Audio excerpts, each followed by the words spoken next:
WhatsApp'tan bir жаш мигрант ушул катты Мадумаровго жеткизип коюңуздар деп суранды.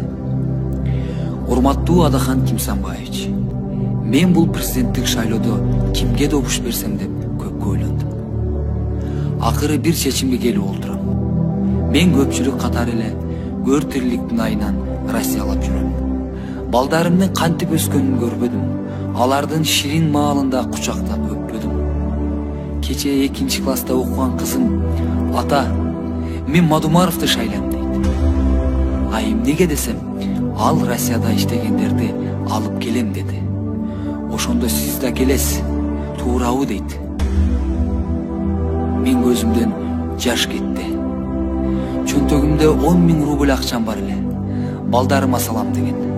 Ошону бала чагама эмес, сизге жөнөтөйүн деп чечтим. Жок дегенде акча үчүн добушун саткандардан 2 шайлоочуну сатып алганы жарайт го деген ой. Бир чоң жакшы иш үчүн кичине жаман иш жасасам, Кудай деле кечирер. Бала чакам бул айда эптеп турса, кийин мага окшоп мигрант болуп тентибей, өз мекенинде жашап иштейт эле. Сизге ак жол. Бир жакшы инсан, Кыргыздын улуу башчысы катары тарыхта калың. Биз сизге